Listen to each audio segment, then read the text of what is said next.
চট্টগ্রাম বিশ্ববিদ্যালয় কেন্দ্রীয় ছাত্র সংসদ চাকসু নির্বাচনে মনোনয়ন জমা দেওয়ার শেষ দিন আজ সকাল 9:30 থেকে চাকসু ভবনে নির্বাচন কমিশন কার্যালয়ে মনোনয়ন জমা দিচ্ছেন প্রার্থীরা। মনোনয়ন জমা দেওয়ার সময় অবশ্যই ডোপ টেস্টের রসিদও জমা দিতে হচ্ছে তাদের।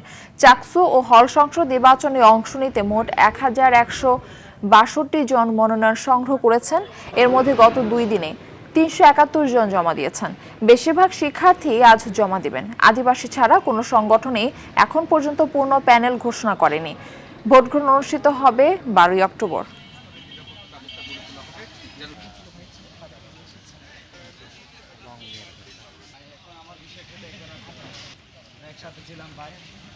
চাকসু নির্বাচনের বিষয়ে জানাতে আমাদের সাথে যুক্ত হচ্ছেন আমাদের আরেক সহকর্মী সাইফুল মাহমুদ চট্টগ্রাম বিশ্ববিদ্যালয় থেকে। সাইফুল মাহমুদ, মনোনয়ন জমার বিষয়ে সবশেষ কি তথ্য আপনার কাছে রয়েছে, বিস্তারিত জানাবেন।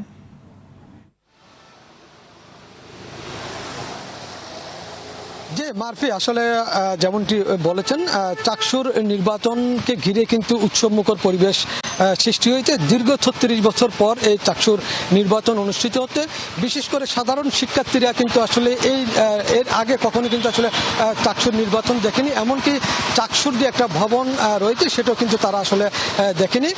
তারা কিন্তু দেখে কিন্তু খুবই অভিভূত, যেহেতু আসলে দীর্ঘ 36 বছর পর এই চাকসুর নির্বাচন হতে, সেজন্য তারা কিন্তু খুব আনন্দিত। এবং এখানে যারা সাধারণ শিক্ষার্থী রয়েছেন তারা কিন্তু মনে করতেন আসলে খুব সুষ্ঠু নির্বাচন হবে।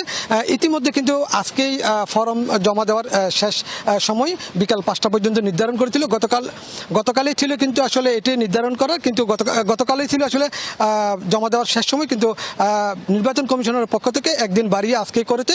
এবং কিছুক্ষণের মধ্যে ছাত্রদল আসবেন এবং তারা কিন্তু জমা দেওয়ার আগে একটা প্রেস ব্রিফিং করবেন। প্রেস ব্রিফিং করে তারপরে তারা জমা দিবেন এবং পক্ষ থেকে তারা জমা দিবেন এবং তারাও কিন্তু জমা দেওয়ার আগে একটা প্রেস ব্রিফিং করবেন। প্রেস ব্রিফিং করে তারপরে জমা দিবেন।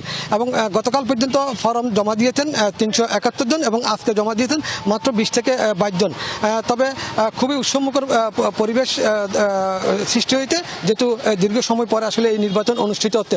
আরেকটা বিষয় জানিয়ে রাখি, সেটি হচ্ছে যে আসলে এখনো পর্যন্ত কেউ পক্ষ থেকে এককভাবে প্যানেল ঘোষণা করা হয়নি।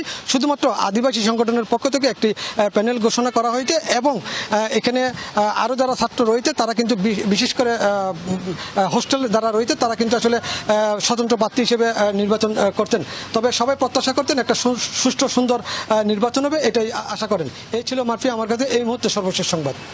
সাইফুল মাহমুদ, ধন্যবাদ আপনাকে।